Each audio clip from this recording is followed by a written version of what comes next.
The scent of disinfectant and desperation clung to my clothes like a second skin. I'd spent another 14-hour shift at Metropolitan General, my feet screaming in protest against the worn sneakers that should have been replaced months ago. But rent didn't pay itself, and neither did the mounting hospital bills that arrived with clockwork cruelty every week. I pushed through the revolving doors into the November night, pulling my thin jacket tighter against the wind that cut through the fabric like it wasn't even there. The city lights blurred together, a watercolor painting of gold and red that would have been beautiful if I wasn't so bone-tired I could barely see straight. My phone buzzed. Another text from the billing department. Another reminder that my father's treatment costs were drowning us both. I didn't read it. The subway station exhaled warm, stale air as I descended the stairs, my hand trailing along the grimy railing. Tuesday nights were quieter. Fewer bodies pressed together, fewer chances of someone's elbow in my ribs or briefcase against my shin. Small mercies. But tonight, I wouldn't make it to the subway. Miss Reeves? A voice, smooth as aged whiskey, cut through the ambient noise of the street above. I turned, my heart already picking up speed, though I couldn't say why. A man stood at the top of the stairs, tall, impossibly well-dressed in a charcoal suit that probably cost more than my annual salary. Dark hair swept back from a face that belonged on magazine covers, all sharp angles and dangerous beauty, but it was his eyes that stopped me cold. Gray, like storm clouds, and just as turbulent. Behind him, two men in black stood with the kind of stillness that suggested violence was merely a breath away. Yes? My voice came out smaller than I intended. He descended the stairs with the grace of a predator, each step deliberate, measured. The fluorescent lights caught the gleam of an expensive watch, the shine of Italian leather shoes. He smelled like sandalwood and something darker, something that made my pulse thunder in my ears. Your father, Thomas Reeves, borrowed a substantial sum from my organization 6 months ago. His voice remained pleasant, conversational even, but I heard the steel underneath. The payments have stopped. The world tilted. My father had told me he'd gotten a loan from a private lender, that it was all legitimate, that we'd pay it back once he recovered. He'd never mentioned. I don't understand, I whispered, though I was beginning to, horribly. $200,000. He stopped 3 steps above me, close enough that I had to tilt my head back to meet his eyes. For experimental cancer treatment in Switzerland. Your father signed a contract. He's defaulted. My knees felt weak. He's dying. He can't. The treatment didn't work. We're drowning in medical debt as it is. Something flickered across his face. Too quick to name. I'm aware of his condition. I'm also aware that debts don't disappear simply because they're inconvenient. I'll pay you back. The words tumbled out desperately. I'll work extra shifts. At your current salary, working every hour available, it would take you approximately 15 years to repay the principal, not including interest. He tilted his head, studying me like I was a puzzle he was mildly interested in solving. I didn't come here to negotiate a payment plan, Miss Reeves. Fear, cold and sharp, sliced through my exhaustion. Then why? I came to offer you an alternative. He descended the final steps, now level with me, and I caught the full force of his presence. Power, danger, and something else that made my skin prickle with awareness. Your father's debt erased completely. His remaining medical bills paid in full. A comfortable living arrangement for him for whatever time he has left. My breath caught. In exchange for what? His lips curved, not quite a smile. Marriage. The word hung between us like a physical thing. I must have heard him wrong. What? 6 months. A legal marriage. You'll live in my home, attend functions as my wife, play the role convincingly. His eyes never left mine, reading every micro-expression. At the end of 6 months, we divorce quietly. You walk away with enough money to start fresh anywhere you choose. Your father's debts cleared, his care guaranteed until he dies. I finished, my voice hollow. Yes. I should have run. Every instinct screamed at me to flee up those stairs and never look back. But my father's face swam before my eyes. Gaunt, gray, aging a decade in 6 months. The way he apologized every time I visited, tears in his eyes for the burden he'd become. Why? The question scraped out of my throat. Why me? Why marriage? I have my reasons. His hand moved, and I flinched before I could stop myself. He paused, then continued the motion more slowly, pulling a card from his inner pocket. You have 24 hours to decide. The number on this card will reach me directly. The card was heavy, expensive stock. No name, just a phone number embossed in silver. And if I refuse, the temperature seemed to drop 10 degrees. Then your father's contract will be enforced through traditional channels. I believe he put up his house as collateral. Where will he go, Miss Reeves, when he's too weak for treatment but not yet gone? The streets are particularly cold this time of year for dying men. Nausea rolled through me. You're a monster. Yes. No shame, no deflection, just acknowledgement. But I'm a monster offering you a solution. 24 hours. He turned and ascended the stairs, his guards falling into step behind him. At the top, he paused and looked back. The light from the street lamps cast his face half in shadow, emphasizing the stark beauty and the underlying menace. For what it's worth, Miss Reeves, I don't make this offer lightly. Think carefully. Then he was gone, swallowed by the New York night, leaving me standing in the dingy subway entrance with a business card burning a hole in my palm and a choice that was really no choice at all. I didn't sleep that night. I sat in my studio apartment, if you could call a converted closet an apartment, and stared at the card until the numbers blurred. My phone lay beside it, silent and accusing. Marriage. To a man whose name I didn't even know. A man who radiated danger like heat from asphalt in summer. A man who could casually discuss my father's death and our debt in the same breath. But also a man who could save us both. At 3 a.m., I pulled out my laptop and tried to research him. The phone number yielded nothing. No reverse lookup. No connection to any business.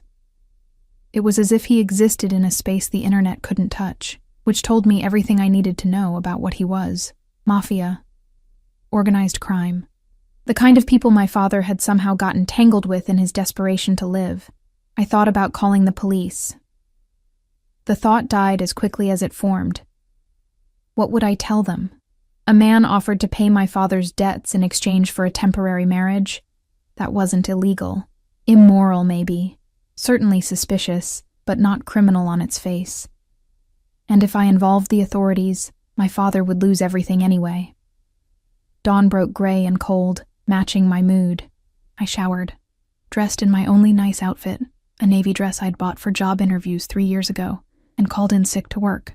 My supervisor didn't sound pleased, but I barely heard her as I ended the call. The card sat on my tiny kitchen counter, mocking me with its simplicity.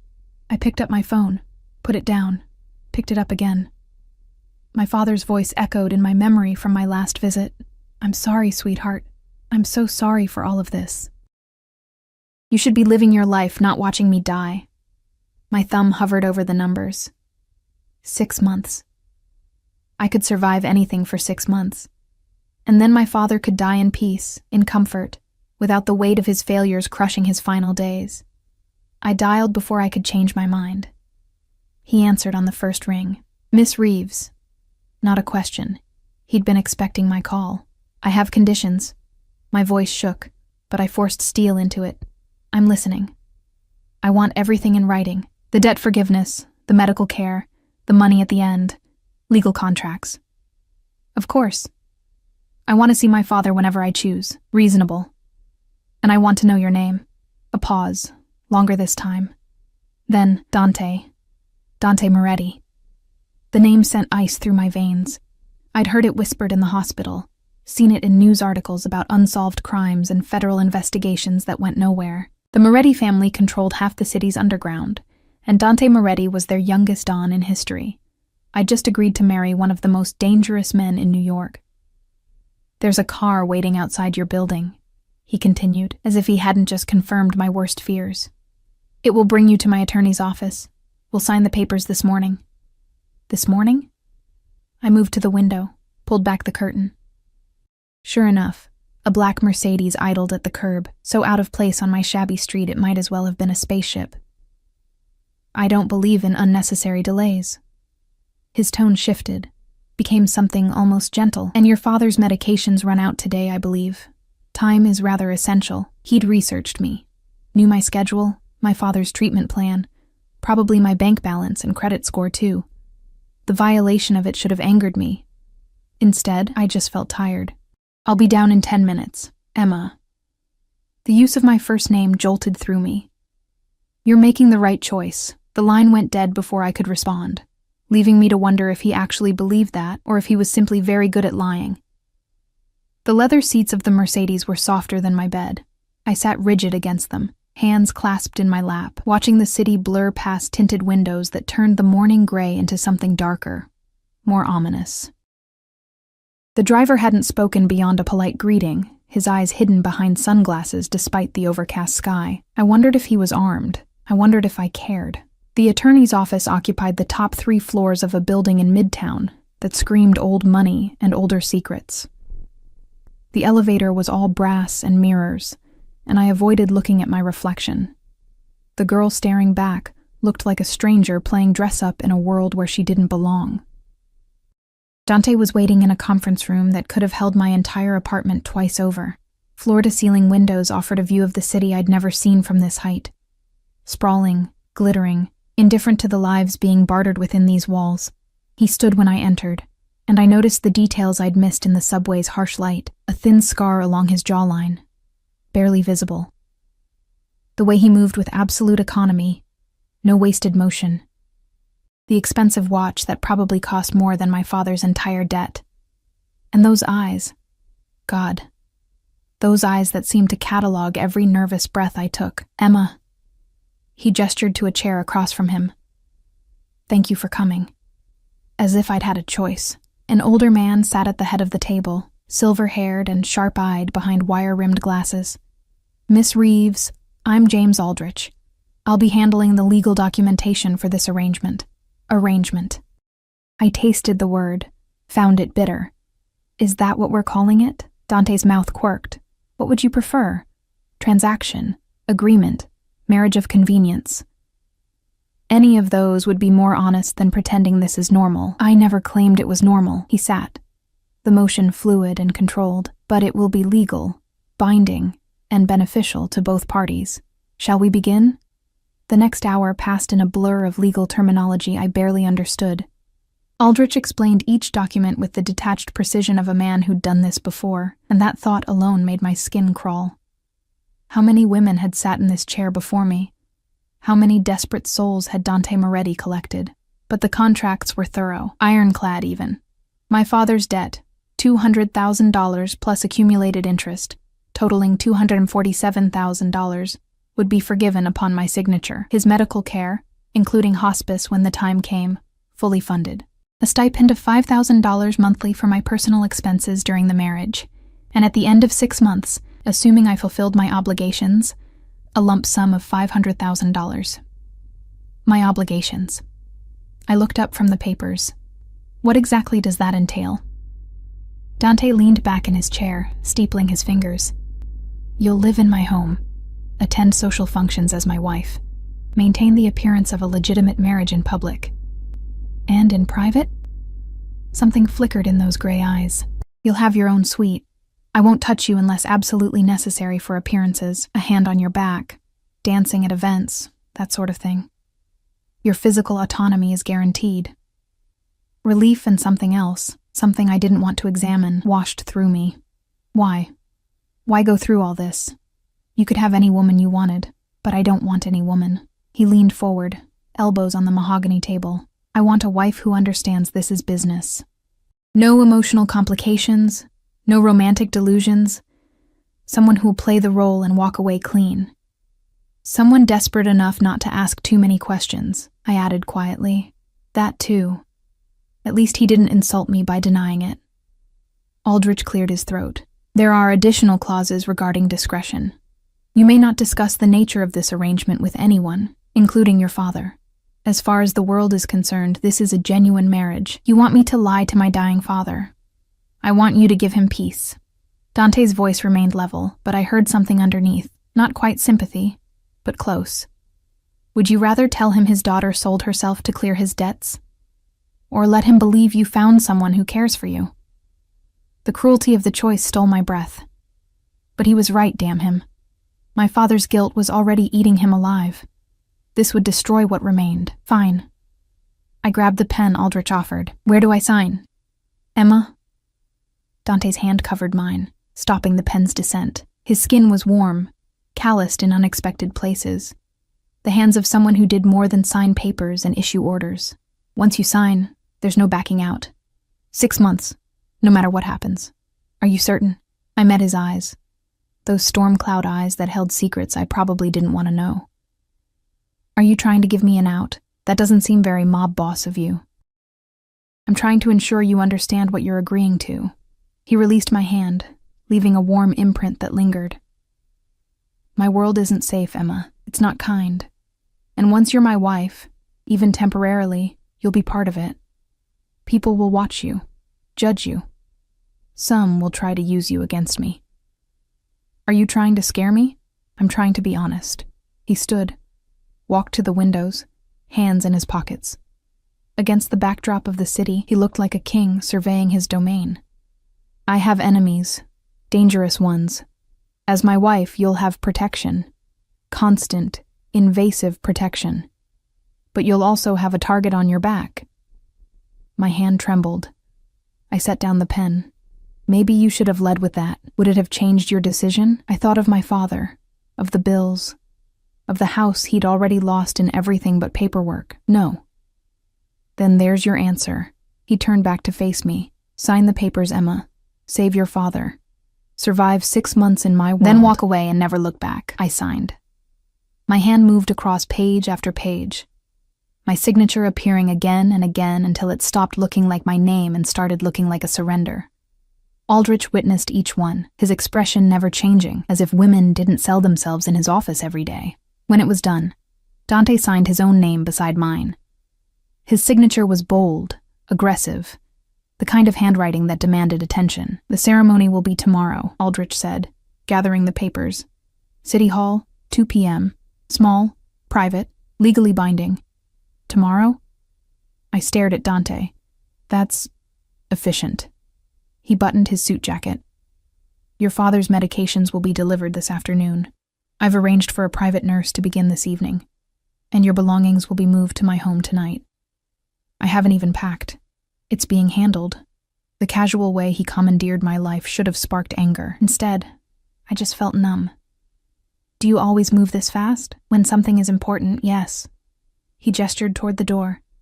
The car will take you to visit your father. Spend the day with him. Tomorrow, you become my wife. The word still sounded surreal. Wife. Dante Moretti's wife. I stood on legs that felt distant from my body. What do I tell him? The truth, as you'll tell everyone else. We met. There was a connection. We're moving quickly. His expression softened almost imperceptibly. It's not entirely a lie. We did meet. There is a connection, even if it's contractual, and we are certainly moving quickly. He'll never believe I'd marry someone I just met. Then sell it better. Dante moved closer, and I caught that sandalwood scent again, mixed with something crisp. Expensive cologne that probably had a name I couldn't pronounce. You're going to have to be a good actress for the next 6 months, Emma. Consider this your first performance. He was right. My father had to believe this was real, that I was happy, that his brilliant, beautiful daughter had found someone who'd take care of her. One final gift before he left me alone in this world. I don't know if I can do this, I whispered. Dante's hand came up, and for a moment I thought he might touch my face. Instead, he adjusted the collar of my dress, the gesture oddly intimate despite its impersonality. You're stronger than you think. Your father raised a survivor. How would you know? Because you're still standing here instead of running.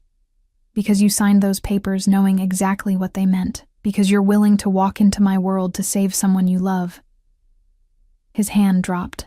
That's not weakness, Emma. That's strength dressed in desperation. The car ride to my father's nursing home felt different somehow. Maybe it was knowing that tonight I'd sleep in a stranger's house. Maybe it was the weight of the rings already burning in my pocket. Dante had given them to me in the elevator.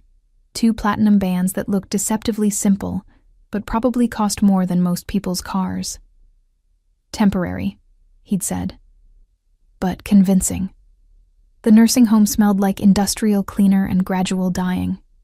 My father's room was at the end of the hall, past the occupied wheelchairs and the nurses who knew me by name and pitying expression. He was awake, staring out the window at a view of the parking lot. When I entered, his face lit up with the smile that reminded me of childhood, of better times before cancer ate him from the inside out. "Sweetheart." His voice was thready, weak. "You didn't have to come. You should be at work." I took the day off. I sat in the chair beside his bed, taking his hand. It felt like paper and bone. "Dad, I have something to tell you." Concern flickered across his gaunt features. "What's wrong?" "Nothing's wrong. Actually, something's right." The lies felt thick on my tongue. "I met someone." His eyes widened. "What?" "His name is Dante. We've been seeing each other for a little while, and..." I pulled out the rings, let them catch the fluorescent light. "We're getting married. Tomorrow." Silence stretched between us. My father stared at the rings, then at me, then back at the rings. "Emma, that's wonderful, but tomorrow? Isn't that..." "Fast, I know." I manufactured a smile that felt like cracking glass. "But when you know, you know. Right? And Dad, he's good to me. He's stable, financially secure. He wants to take care of me. What about your job? Your apartment?" "I'm moving in with him, and I'll find something new, something better." More lies. Smooth as silk and just as false. "He's already arranged for your care to be upgraded. You're going to have a private nurse, better medication, whatever you need." My father's eyes filled with tears. "Emma, no. I can't let you burden someone else with my mistakes. It's not a burden. He wants to help." I squeezed his hand, willing him to believe me. "Please, Dad, let me do this. Let me be happy." The word happy tasted like ash, but I smiled through it. He searched my face for a long moment, looking for cracks in the facade.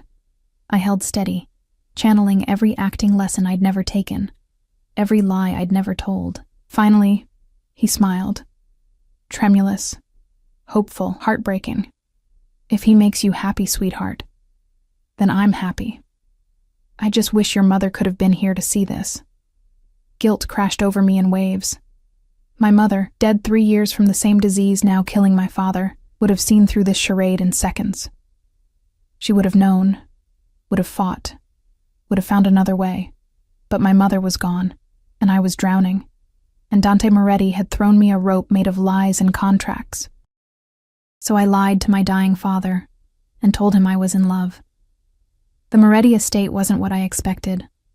I'd imagined something gaudy, dripping with nouveau riche excess, gold fixtures and marble columns screaming about money and power. Instead, the car pulled through iron gates into grounds that looked like they'd been transplanted from the English countryside.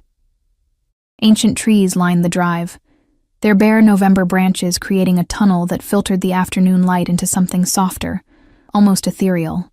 The house itself was stone and glass, modern architecture married to old-world craftsmanship.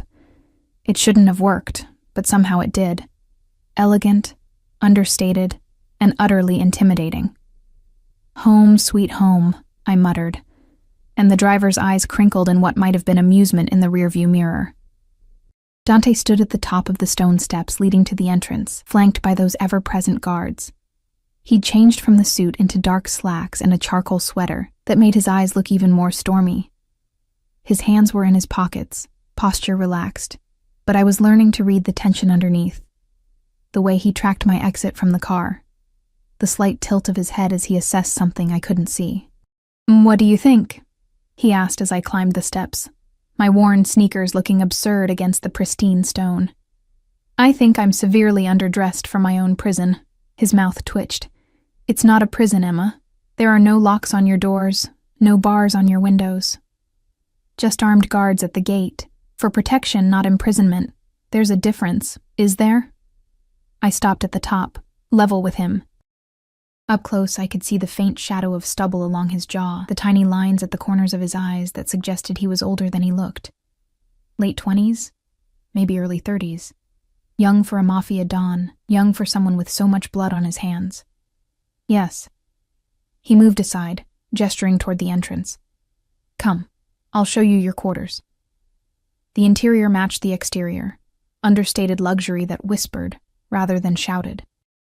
Hardwood floors gleamed under strategically placed lighting.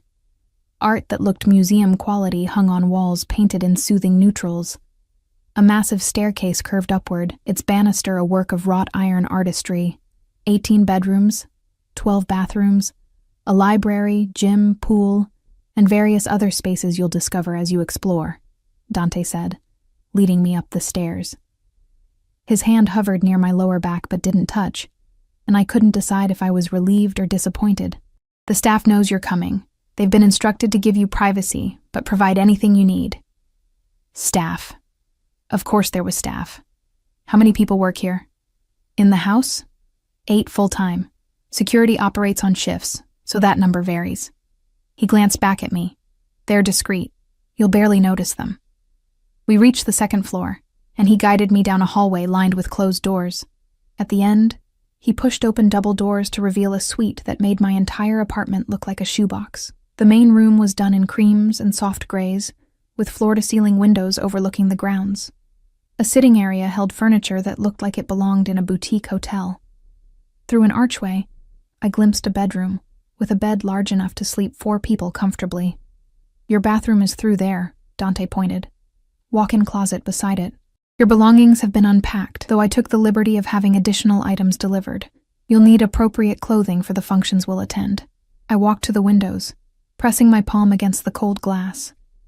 The grounds stretched out like a private park, manicured lawns giving way to what looked like natural forest at the edges. You said I'm not a prisoner, but I'm betting I can't just walk out those gates whenever I please. You can go anywhere you want. He moved beside me, close enough that I caught his scent again. With security detail. As I said, Emma, you have a target on your back now. My enemies would love nothing more than to get their hands on you. The casual way he said it made my stomach clench. What would they do? If they got me? Use you for leverage, torture you for information. His reflection in the window showed no emotion. Kill you to send a message. Take your pick. Jesus Christ. I wrapped my arms around myself. And you think this is a reasonable arrangement? I think it's the arrangement we made. And I think you'll be safer here with my protection than you'd ever be out there trying to pay off that debt on your own. He turned to face me fully. My father made mistakes that put us at war with the Calabrese family. They've been testing our borders, pushing boundaries, looking for weakness. A sudden marriage would have been suspicious under normal circumstances. But a marriage that can be traced to a legitimate debt, that provides cover. Understanding dawned cold and clear. I'm not just paying off my father's debt. I'm camouflage for whatever you're really planning. Partially. He didn't deny it. You're also insurance. The Calabrese respect family, even manufactured family. They'll think twice before moving against someone's wife, even in this world. How comforting. I turned away from the window, from him, from the reality of what I'd walked into. I need some time alone. Of course. He moved toward the door, then paused. Emma, your father will receive the best care available. That part wasn't a lie. Just everything else. Not everything. His hand rested on the doorframe. I meant what I said earlier. You're stronger than you think, and for what it's worth, I'm sorry this is the situation you're in. But not sorry enough to let me out of it. No. At least he was honest. Not sorry enough for that. The door closed behind him with a soft click that sounded like finality. I stood in the center of the room, my gilded cage, and tried to remember how to breathe. Through the windows, the sun was setting, painting the sky in shades of amber and blood. Tomorrow I'd become Dante Moretti's wife. Tomorrow my life as Emma Reeves would end, and something new, something dangerous, would begin. I walked to the closet, found it filled with clothes that still had tags attached, designer labels I recognized from magazines, fabrics that felt like water and air against my fingertips, everything in my size, everything carefully selected. He'd planned this. Not just the marriage, but every detail. The clothes, the room, the careful unveiling of information. I was a piece on a chessboard he'd been arranging long before he approached me in that subway station. The thought should have terrified me. Maybe it did. But beneath the fear was something else. A strange, unwelcome curiosity about the man who'd orchestrated all of this. Who was Dante Moretti when he wasn't playing mob boss? What did he do in the spaces between violence and negotiation?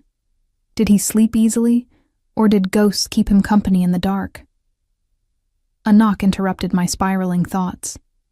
A woman in her 50s, gray hair pulled into a neat bun, stood in the doorway with a gentle smile. "Miss Reeves? I'm Margaret, the head of household. Mr. Moretti asked me to check if you needed anything. What did I need? Everything. Nothing. A time machine. I'm fine, thank you.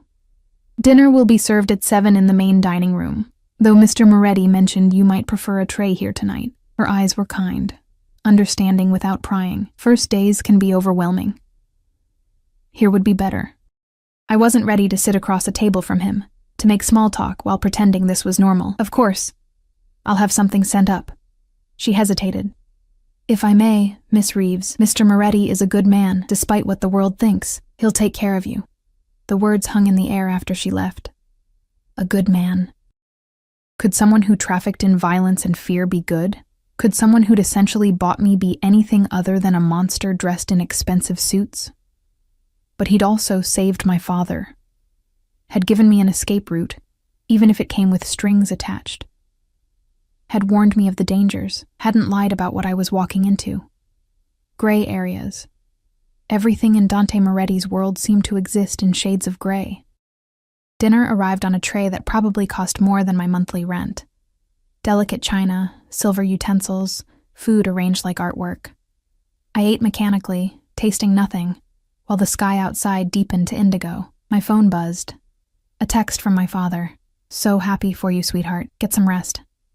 Big day tomorrow. Love you." Guilt twisted like a knife. I typed back, "Love you too, Dad. See you soon."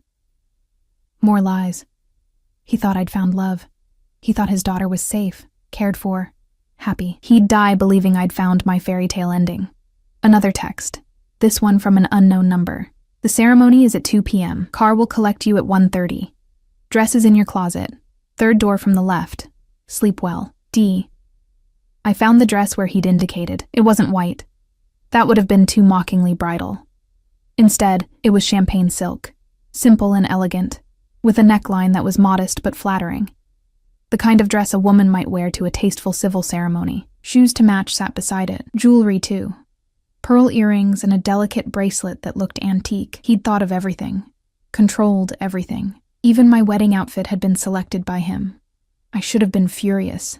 Instead, I felt oddly cared for, and that realization was more disturbing than anything else that had happened today. Sleep came in fits and starts. Every creak of the house settling made me jolt awake.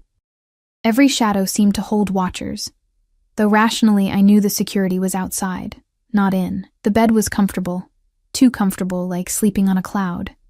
But my mind wouldn't quiet. At 3 a.m., I gave up and wandered to the windows.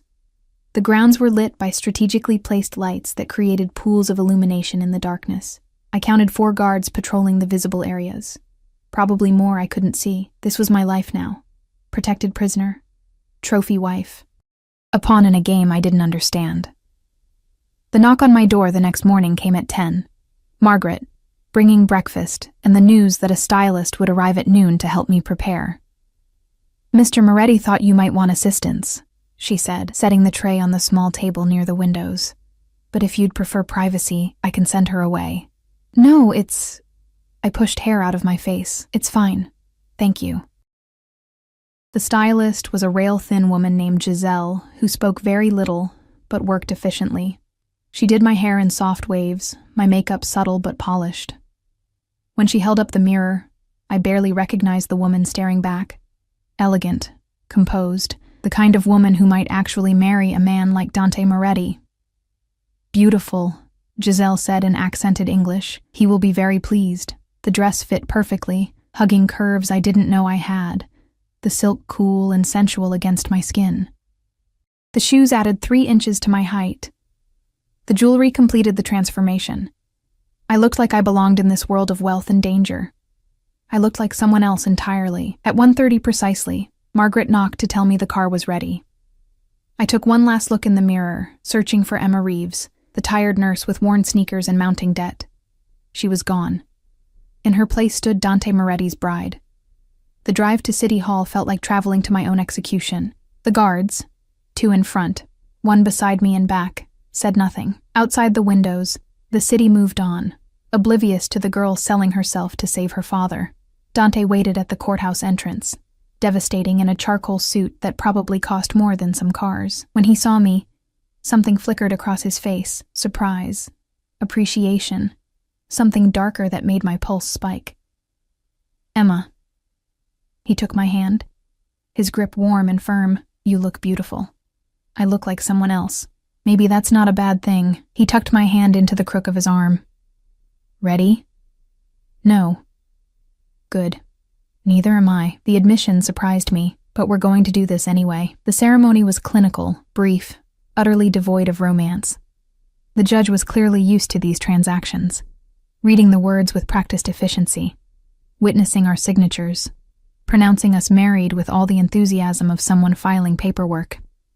When Dante slipped the platinum band onto my finger, his hand was steady. When I did the same for him, mine trembled. "You may kiss the bride," the judge said without inflection.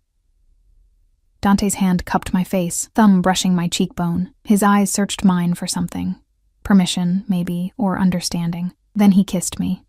It was supposed to be perfunctory. A formality. A brief press of lips to seal the deal. But his mouth was warm, tasting faintly of coffee and mint. The kiss was gentle, almost reverent, and lasted exactly 3 seconds too long to be purely contractual. When he pulled back, his eyes were dark, unreadable. "Hello, Mrs. Moretti." The name settled over me like a shroud. The reception, if you could call it that, was held at an upscale restaurant Dante apparently owned. The private room on the top floor offered panoramic views of the city, all glittering lights and endless possibility for people who could afford to claim it. I couldn't. "Smile," Dante murmured near my ear as we entered. His hand rested on my lower back, possessive and warm through the silk of my dress. "You're supposed to be happy. I'm supposed to be a lot of things." But I smiled anyway, the expression feeling tight and false across my face. The room held perhaps 30 people. Men in expensive suits, women dripping with jewelry that could have funded a small country. They turned as we entered, their eyes cataloging, assessing, judging. I felt stripped bare despite being fully clothed. "Family and associates," Dante explained quietly, guiding me further into the room. "They needed to see that this is real. Is anything in your world real?" His hand tightened fractionally on my back. "You'd be surprised." The next hour was a blur of introductions I'd never remember, and conversations that felt like verbal chess matches. Everyone was polite, painfully so. But I felt the undercurrents, the suspicion, the curiosity, the calculations about who I was and what I meant to Dante's empire. An older man with silver temples and sharp eyes approached, his smile not reaching past his teeth. "Dante, congratulations are in order, I hear." "Marco." Dante's voice cooled several degrees. "Thank you. This is my wife, Emma. Emma, this is Marco Calabresi." The name registered like a gunshot. Calabresi. The rival family Dante had mentioned. The enemies testing boundaries. Marco's eyes swept over me with clinical precision. "A pleasure, Mrs. Moretti. Such a whirlwind romance, I understand. Very sudden. When you know. You know." I echoed the words I'd said to my father, injecting warmth I didn't feel. Dante swept me off my feet. "I'm sure he did." Marco's smile sharpened. He has a talent for acquiring things he wants. "Tell me, my dear, how did you two meet?" The trap was obvious even to me. Any hesitation, any inconsistency would be noted and exploited. "Through a mutual friend," Dante interjected smoothly, "at a charity function 6 months ago. I spilled wine on her dress. Most expensive dry cleaning bill of my life, but worth every penny." The lie rolled off his tongue like silk. I wondered how many times he'd rehearsed it, or if fabrication simply came naturally to him. 6 months. Marco's eyes gleamed, and yet no one knew Dante Moretti was courting anyone. How discreet. Some things are worth keeping private.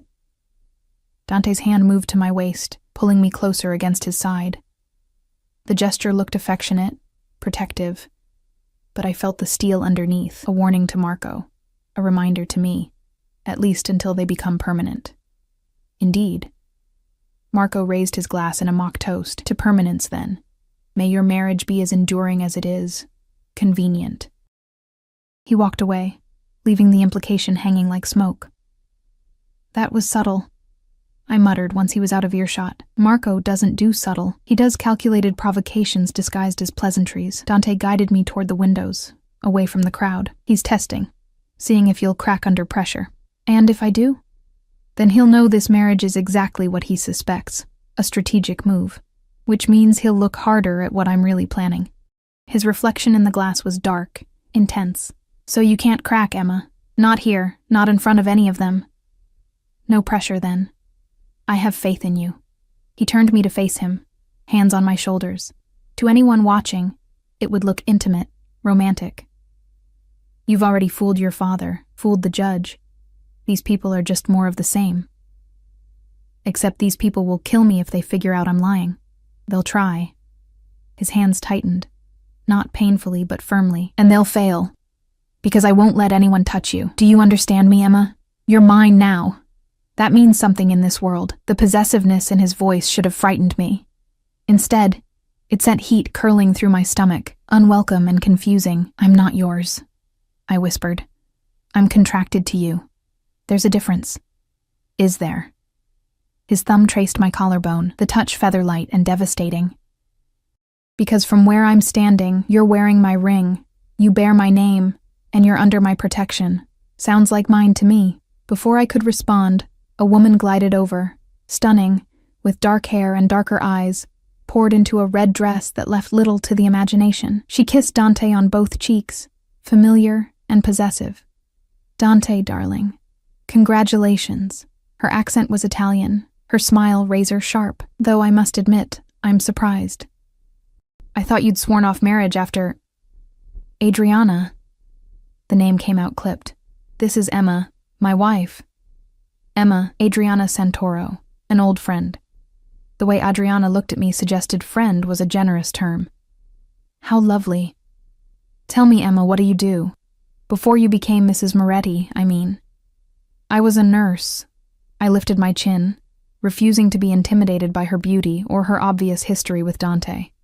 At Metropolitan General, a nurse. She said it like I'd confessed to being a janitor. How noble. And now you're a mafia wife. Quite the career change. Adriana. Dante's voice held warning. I'm simply curious, darling. We all are. She gestured to the room, where I realized conversations had quieted, people straining to hear. This marriage came out of nowhere. You can't blame us for wondering about the circumstances. The circumstances are that I fell in love with an incredible woman. Dante's arm slid around my waist, pulling me flush against him. Is that so difficult to believe? From you? Yes, actually. Adriana's eyes glittered with something ugly. You've always been so careful, so controlled. Love doesn't fit the Dante Moretti I know. Then perhaps you didn't know me as well as you thought. The tension crackled like electricity. I felt caught between them, a pawn in whatever game they'd been playing long before I arrived. Dance with me. Dante's command was soft, but absolute. He led me to the small dance floor, where a quartet played something slow and melancholy. His hand found mine, the other settling on my waist, and suddenly, we were moving. Sorry about that, he murmured against my temple. Adriana likes to make scenes. Ex-girlfriend? Something like that. A long time ago. His hand flexed on my waist. She doesn't matter. She seems to think she does. She's wrong. He pulled back enough to look at me, and I was struck again by how young he seemed up close, despite the weight he carried. Emma, I need you to understand something. People in this world will try to undermine you, to make you feel small and insignificant. They'll question your worth, your place, your right to be here. Because I'm not one of you, because you're with me, and that makes you powerful. They'll try to diminish that power through humiliation and doubt. His hand came up, tucking a strand of hair behind my ear. The gesture was gentle, at odds with his words. Don't let them. You're Mrs. Moretti now. That name is armor. Use it. I don't know how to be Mrs. Moretti. Then learn. His lips brushed my forehead, the kiss chaste but somehow intimate. Watch, listen, adapt. You're smart, Emma. I saw that in the subway station. You assessed the situation, calculated your options, made the hard choice. That's survival instinct. It'll serve you well here. The song ended, but he didn't release me immediately. We stood there, swaying slightly, his arms around me like a shield against the watching eyes. Why did you really marry me? I asked suddenly. The truth, not the convenient explanations. He was quiet for so long I thought he wouldn't answer. Then, because Marco was circling, because my father's mistakes left us vulnerable, because marriage to the right woman could shore up alliances and provide cover for other activities. He paused. And because when I saw you in that subway station, exhausted and desperate but still fighting, I thought, here's someone who understands the cost of survival. Someone who won't judge me for the choices I've made. You wanted someone broken enough not to care. I wanted someone strong enough to understand. His hand cupped my face, forcing me to meet his eyes. There's a difference, Emma. The rest of the evening blurred together. More introductions, more assessing stares, more careful navigation of social landmines I didn't know existed. Through it all, Dante never left my side, his presence a constant anchor in the shifting currents of mafia politics.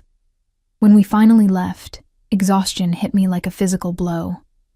I slumped in the car seat, the rings on my finger feeling heavy as chains. You did well tonight, Dante said, his voice cutting through the silence. Better than I expected. High praise. I mean it. Marco will report back that you seem genuine. That buys us time. Time for what? He looked at me, shadows playing across his features. Better you don't know. Plausible deniability in case something goes wrong and I'm questioned.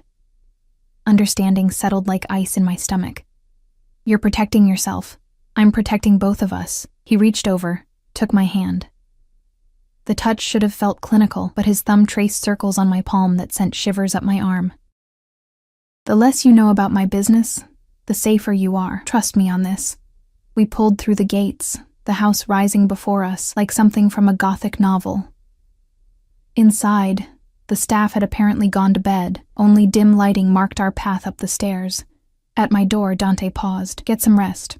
Tomorrow we'll establish routines, go over what's expected at various functions.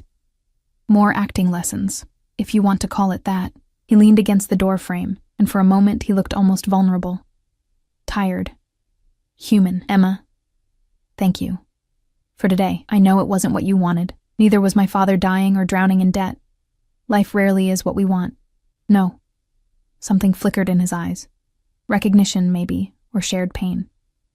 It rarely is. He turned to leave, but I caught his arm. The touch startled us both. Dante. His name felt strange on my tongue. That kiss. At the courthouse. That was necessary. He cut me off, but his eyes dropped to my lips for a fraction of a second. For appearances. Right. Appearances. I released him, stepped back. Good night, then. Good night, Emma. I watched him walk down the hall to wherever his rooms were. When I finally closed my door, I leaned against it, fingers pressed to my lips where his had been. Necessary. For appearances.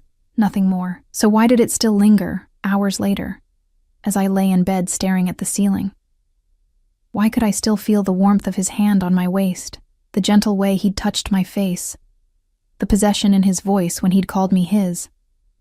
This was a business arrangement. 6 months of performance art, then freedom. I couldn't afford to confuse the role with reality. But as I drifted toward sleep, my last thought was of storm cloud eyes, and the way Dante Moretti looked at me like I was something precious he'd found in the ruins, and how terrifyingly easy it would be to start believing the lie we were living. 3 days into my marriage, I woke to raised voices echoing through the house. I pulled on a robe, silk, because apparently everything in this house was expensive, and cracked open my door. Down the hall, Dante's voice carried, sharp with anger I'd never heard before. Told you to handle it quietly. Now we have a fucking mess. Another voice. Male. Unfamiliar. Wasn't our fault, boss. They were waiting. A crash. Like something being thrown. Then Dante, dangerously quiet. Get out. All of you. Now. Footsteps. Hurried and heavy. I pulled back, heart racing as several men passed my door. Their faces were grim, and one had blood on his shirt. Silence fell, thick and ominous. I should have stayed in my room. Should have closed the door and pretended I'd heard nothing. Instead, I found myself walking down the hall, following some instinct I didn't understand. Dante's office door stood ajar. Through the gap, I saw him standing at the window, shoulders rigid, hands braced against the frame.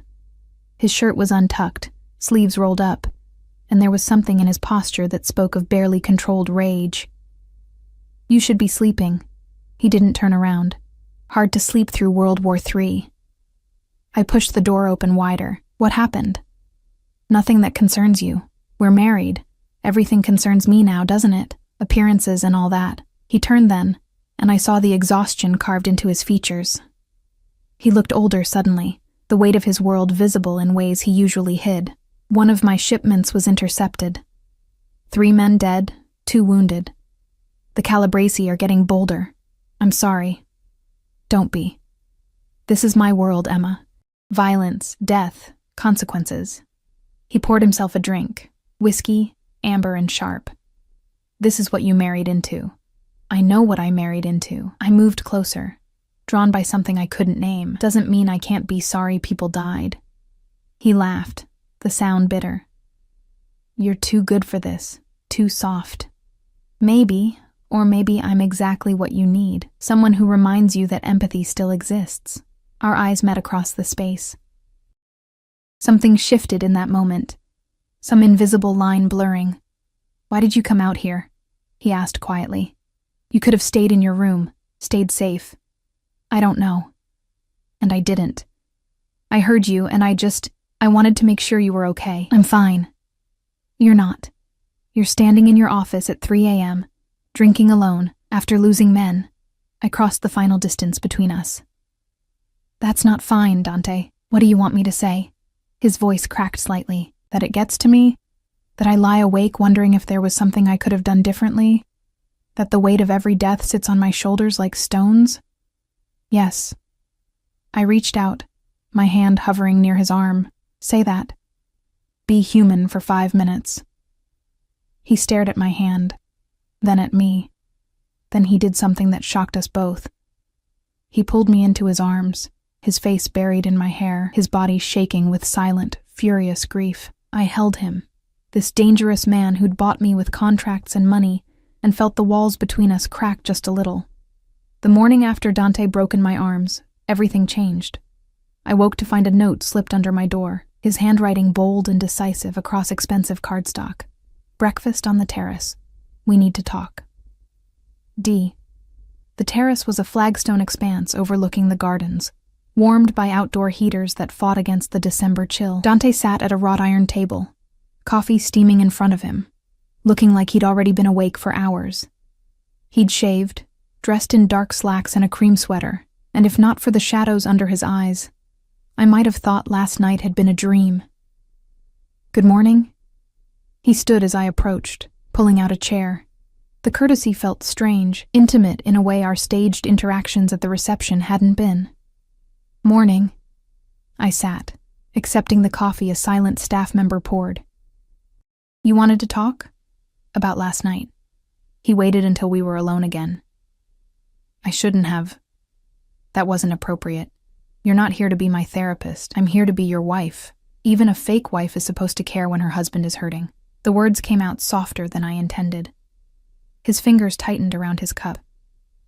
It can't happen again. I can't afford weakness, Emma, not in my position. Grief isn't weakness. In my world, it is. He set down the cup, his expression hardening back into the mask I'd come to recognize. Marco is circling.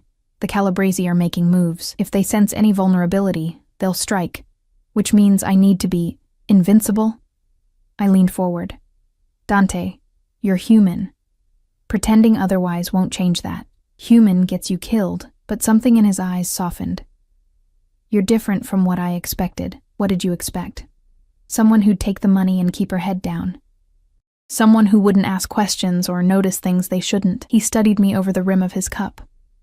Someone easier to compartmentalize. Sorry to disappoint. You haven't. The admission seemed to surprise him as much as it did me. If anything, He stopped, shook his head. Eat your breakfast.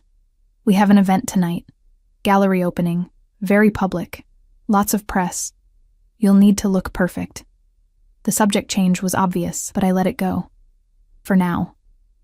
The next 3 weeks blurred into a strange new normal. Days were spent navigating my role as Mrs. Moretti, charity luncheons where women with too much money and too little purpose dissected my background, evening functions where I smiled and played the devoted wife, while Dante conducted business in corners I pretended not to notice, quiet dinners where we sat across from each other and made careful conversation about nothing important. But the nights were different. It started innocently enough. I'd hear sounds from his office, doors closing, voices raised, sometimes silence that felt heavier than noise. And I'd find myself drawn down the hall, checking on him like it was my job. Sometimes he'd send me away. Other times, he'd pour me a drink, and we'd sit in companionable quiet while he worked through whatever crisis had erupted. He never told me details, but I learned to read his moods, the set of his shoulders when a deal went badly, the way his jaw clenched when Marco made another move, the exhaustion that settled over him like fog after particularly difficult decisions. You don't have to keep doing this, he said one night, 3 weeks into our marriage. I'd found him on the terrace despite the December cold, staring at nothing. Doing what? Checking on me. Caring. He glanced at me, snowflakes catching in his dark hair. This isn't part of our agreement. Maybe I'm just a masochist who enjoys freezing. I pulled my coat tighter. Or maybe I'm bored and you're the most interesting thing in this house. Liar. But his mouth curved slightly. You're reading those medical journals I saw in your room. Keeping current with your field. You've been in my room? I own the house, Emma. I've been everywhere. He moved closer, his body blocking the wind. But I haven't been through your things, if that's what you're worried about. I respect your privacy. Do you? I tilted my head back to look at him.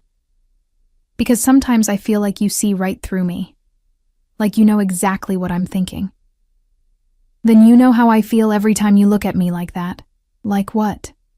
Like you're trying to figure me out, solve me like I'm some kind of puzzle. His hand came up, brushing snow from my hair. The touch lingered. I'm not solvable, Emma. I'm just broken in ways that can't be fixed. Everyone's broken. That doesn't make you unsolvable. Spoken like someone who still believes in redemption. But he didn't move away, and neither did I. The moment stretched, crystalline and fragile. His hand still rested against my hair, his body close enough that I could feel his warmth. The rational part of my brain screamed that this was dangerous, that crossing this line would complicate everything. But standing there in the snow, with this man who'd bought me but somehow made me feel seen, rationality felt very far away. Dante, I started, but he stepped back abruptly. You should go inside. You'll catch cold. His voice had gone flat, professional. We have the mayor's holiday party tomorrow night. Major security concerns. I need you alert. The dismissal stung more than it should have. I nodded, turned toward the door. Emma. His voice stopped me. Thank you for checking on me. It means... He paused. It means more than you know. I left him standing in the snow and tried not to think about how much I'd wanted him to close the distance between us. The mayor's party was held at a historic mansion decorated within an inch of its life, garlands and lights, and enough champagne to float a yacht. I wore emerald silk that made my eyes look impossibly green, hair swept up to expose the diamond necklace Dante had given me that afternoon. For appearances, he'd said, fastening it around my neck. But his fingers had lingered on my skin, and his eyes in the mirror had held something that looked dangerously like want. Now, his hand rested possessively on my lower back as we navigated the crowd. Politicians and their wives, business magnates, and scattered throughout, I recognized faces from our wedding. Dante's associates, carefully legitimate on the surface, but carrying the same dangerous edge underneath. Marco Calabresi was there too. watching us with those calculating eyes. "He's planning something," I murmured to Dante as we accepted champagne from a passing waiter. "Always." Dante's hand tightened on my waist. "Which is why you don't leave my side tonight, understood? I'm not a child. No, you're my wife, which makes you a target." He leaned down, his breath warm against my ear. "Humor me, Emma. Please." The please undid me. I nodded and felt him relax fractionally. The evening proceeded with agonizing slowness. Small talk with people whose names I'd forget tomorrow, photographs for society pages I'd never read, careful navigation of questions about how we met and when we'd have children, that last one making Dante's expression go carefully blank. "We're in no rush," I'd answered smoothly, playing my role. "We're enjoying being newlyweds." Around midnight, I excused myself to the restroom. Dante looked like he wanted to protest, but I gave him a look that promised I wouldn't do anything stupid. The bathroom was all marble and gold fixtures, empty except for one other woman reapplying lipstick. She glanced at me in the mirror, smiled politely, and left. I was washing my hands when the door opened again. Adriana Santoro stepped in, stunning in black, her smile sharp as glass. "Emma, how lovely to run into you." She moved to the mirror, though her makeup was already perfect. "Enjoying your fairy tale? I'm enjoying my marriage, if that's what you mean." "Are you?" She turned to face me fully, "Because from where I'm standing, you look like a girl playing dress-up in a world she doesn't understand." "Then maybe you should get your eyes checked." Her expression hardened. "You think you're clever, don't you? Landing Dante Moretti, living in his house, wearing his diamonds, but you don't belong here, Emma. You're a temporary amusement, a nurse playing princess, and you're an ex-girlfriend who can't move on." I matched her tone, ice for ice. Which of us sounds more pathetic? Her hand moved faster than I could track, connecting with my cheek in a slap that cracked through the bathroom. Pain bloomed, sharp and shocking. "You little bitch," she started, but the door burst open. Dante filled the doorway, his expression absolutely murderous. Behind him, one of his guards hovered, radio in hand. "Get out." Dante's voice was barely above a whisper, but Adriana went pale. "Dante, I said get out. If I see you anywhere near my wife again, if you so much as look at her wrong, I will personally ensure you regret it. Do we understand each other?" Adriana's eyes went wide. She nodded once, then fled, her heels clicking frantically on the marble. Dante crossed to me in 3 strides, his hands framing my face with surprising gentleness. "Let me see. I'm fine." But my cheek throbbed, and I could feel it starting to swell. "You're not fine. She hit you." His thumb traced just below the mark, careful not to touch the injury. "Jesus, Emma. How did you know?" Guard outside heard raised voices, alerted me immediately. His eyes blazed with fury barely contained. "We're leaving. Now. We can't just leave. The mayor can go to hell."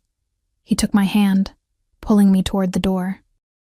"Anyone who has a problem with me leaving to care for my wife can take it up with me personally." The possessiveness in his voice, the barely leashed violence, should have frightened me.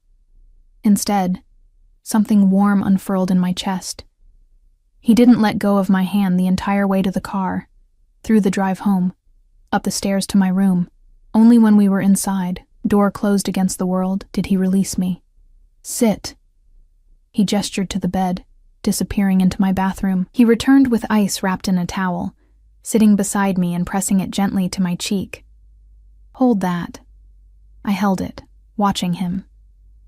In the soft lamplight, his face looked carved from stone, every angle sharp with anger. "I should have anticipated she'd try something," he said, more to himself than me. "Should have had someone inside with you. I can take care of myself, clearly." But his hand came up, covering mine on the ice pack. "I'm sorry. For bringing you into this world, for exposing you to people like Adriana. You didn't hit me. She did. I might as well have. You're only here because of me, because of the choice I forced you into." His eyes met mine, and I saw something I'd never seen before. Guilt. Real, genuine guilt. You deserve better than this, Emma. Maybe. I lowered the ice pack. But this is what I have, what we have. For the next, 5 months? 4.5. His thumb traced circles on the back of my hand. Then you're free. The word free should have sounded appealing. Instead, it felt hollow. Dante. I set down the ice pack, took his hand properly. Why did you look so murderous when you saw Adriana had hit me? This is supposed to be business. I'm supposed to be a convenient arrangement. You are. But his voice lacked conviction. Then why does it feel like something changed? I moved closer, drawn by something I couldn't name. Why do we keep ending up in moments like this, where the lines blur and the contract seems less important than what? His hand cupped my uninjured cheek. Finish that sentence, Emma. Then whatever this is between us. The words tumbled out, reckless and true. You feel it too, don't you? This thing that wasn't supposed to happen? Emma. My name sounded like a warning and a prayer. We can't. Why not? I turned my face into his palm. We're married. We live together.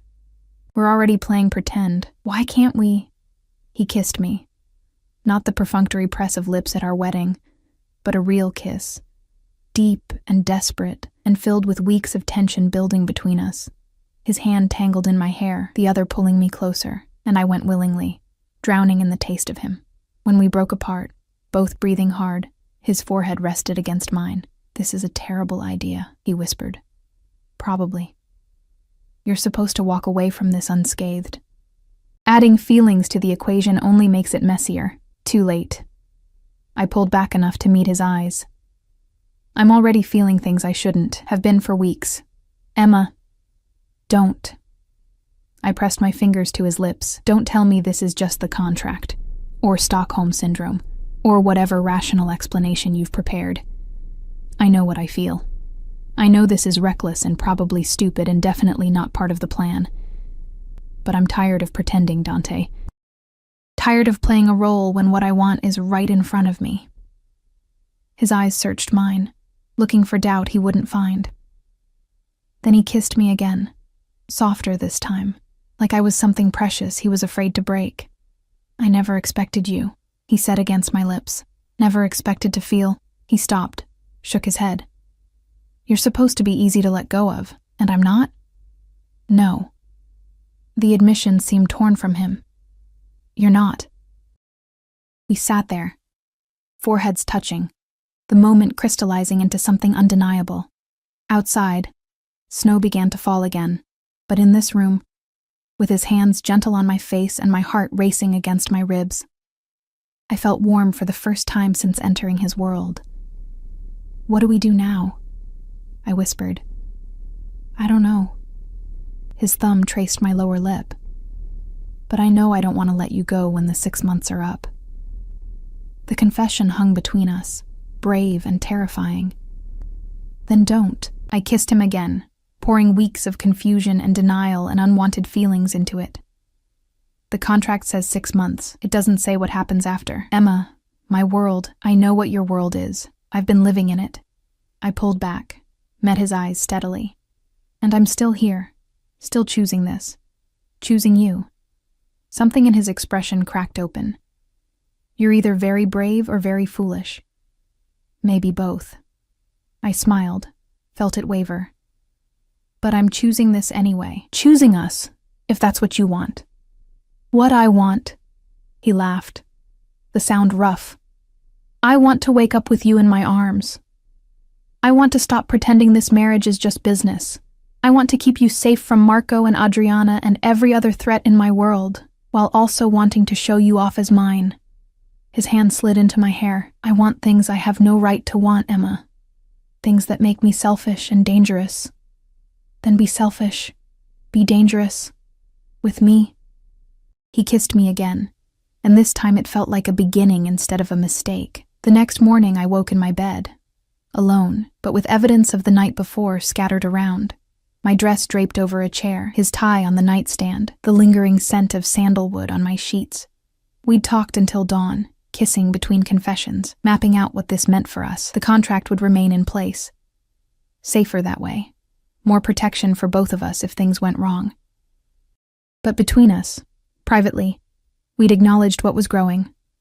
A note on my pillow, his handwriting. Had to handle something. Back by noon. Don't miss me too much. D. I smiled, pressed the note to my chest like a teenager with her first crush. The rational part of my brain screamed that this was dangerous, that falling for Dante Moretti was the worst possible idea, but my heart, stupid and hopeful, didn't care about rationality. I spent the morning visiting my father, who looked better than he had in months. The new treatment Dante had arranged was working, buying time we'd thought was lost. He held my hand, told me how happy he was that I'd found someone who loved me. "You have that glow," he said, smiling despite his exhaustion, "that newlywed happiness. Your mother would be so pleased." Guilt twisted, but I pushed it down. Let him have this. Let him believe his daughter had found her fairy tale. "I love you, Dad." I kissed his forehead. "Rest now. I'll be back tomorrow." When I returned to the house, Dante was in his office, surrounded by papers and looking stressed. But when I entered, his whole expression transformed. "There you are." He stood, crossing to me, pulling me into his arms like it was the most natural thing in the world. "How's your father?" "Better. Thanks to you." I looked up at him. "Thank you. For all of it. The treatment, the care, giving him peace in his final months." "You don't have to thank me, Emma. He's family now." The way he said family made my chest tight. "Which reminds me, Christmas is in 2 weeks. My mother wants to meet you." "Your mother?" Panic fluttered. "Dante, I can't meet your mother. She'll see right through." "Through what?" "The fact that I'm crazy about my wife." He tucked hair behind my ear. "Emma, my mother's going to love you. And the rest of my family, cousins, aunts, uncles, the whole loud Italian nightmare, they'll accept you because I do. You're really serious about this." It wasn't a question. Deadly serious. He cupped my face. "I know it's fast. I know we started this all wrong, but somewhere between the contract and the pretending, this became real for me. You became real for me. What about Marco? The Calabrese? The danger?" "I'll handle it. I've been building a case against Marco for months. Federal prosecutors are finally paying attention. By spring, the threat should be neutralized." His thumb traced my cheekbone. "And then you'll just be stuck with me and my overprotective tendencies." "I think I can live with that." We kissed, soft and sure, and I felt the pieces of my shattered life beginning to reform into something new, something that looked remarkably like happiness. Christmas Eve arrived in a whirlwind of snow and preparation. The Moretti family descended on the house like a beautiful, chaotic storm. Dante's mother, Maria, tiny and fierce, and immediately pulling me into a hug that smelled like vanilla and home. His 3 brothers, all variations of Dante's dangerous beauty, their wives and children filling the house with laughter I hadn't known these walls could hold. "So you're the woman who captured our Ice King." Marco, not the Calabrese, but Dante's oldest brother, said, grinning. We'd given up hope. "I'm as surprised as anyone," I admitted, watching Dante across the room with his nephew on his shoulders, looking younger and lighter than I'd ever seen him. Maria took my hand, squeezed it. "He's different with you. Softer. Thank you for that." "I didn't do anything." "You loved him." She said it simply, like it was obvious. "That's everything." That night, after everyone had finally gone to bed, Dante led me to the terrace. The grounds were blanketed in fresh snow, the lights from the house casting everything in warm gold. "I have something for you." He pulled out a small box, not the ostentatious kind from the jewelry stores he frequented for appearances, but something simple, personal. Inside was a delicate chain with a single pendant, a small key. "It's to my rooms," he said quietly. "I know you have your own suite, and if you want to keep it that way, I understand. But I'm hoping—" He stopped, started again. "I'm hoping you'll use it, that you'll let this be real in every way." I looked at him. This man who'd bought me with contracts but won me with honesty. This dangerous, complicated, beautiful man who'd shown me that love could grow in the strangest soil. I think I fell for you in that subway station, I confessed. When you could have been cruel but were honest instead. When you gave me a choice, even if it wasn't much of one. Emma, I'm not finished. I took the necklace, held it to my chest. I choose you, Dante, not because of the contract or the money or the protection. I choose you because you're good to my father. Because you hold me when I'm scared. Because you're trying so hard to be better than the world expects. I choose you because somewhere between pretending and reality, I fell in love with you. He pulled me into his arms, buried his face in my hair. I love you, he whispered. God help me. I love you so much it terrifies me. Then be terrified with me. He kissed me there in the snow, under the Christmas lights, and it felt like a vow more binding than any contract we'd signed. 3 months later, my father passed peacefully in his sleep, pain-free, and believing his daughter had found happiness. Dante held me through my grief, this man who knew about loss and redemption. 6 months after our wedding, the original contract expired. We tore it up together and renewed our vows. This time in a church, surrounded by family, every word meaning something true. I promise to love you in every season, I said, hands trembling in his, to be your sanctuary when the world gets too heavy, to remind you that you're good, even when you forget. I promise to protect you, he answered, voice rough with emotion, to give you the freedom to choose, every day, to love you even when it's inconvenient, even when it's dangerous. To be worthy of the gift you've given me, your heart, freely offered when I'd only dared to buy your time. 7 months in, federal prosecutors arrested Marco Calabresi and 37 members of his organization. The Calabresi empire crumbled, and with it, the immediate threat to our lives. A year after our first wedding, I woke in Dante's arms, our arms now, our bed, our life, and realized I couldn't remember what desperation felt like anymore. Couldn't remember the girl in the subway station who'd been drowning. She'd been saved by a man in a charcoal suit, by a contract that had become so much more. What are you thinking? Dante's voice was rough with sleep, his hand tracing lazy patterns on my back. That I'd do it all again, every moment, every choice, even knowing how hard it would be. I propped myself up to look at him. I'd sign that contract 1,000 times if it meant ending up here. He pulled me down for a kiss, slow and thorough. No more contracts, just promises. Just promises, I agreed. Outside our window, spring was painting the grounds in shades of green and gold.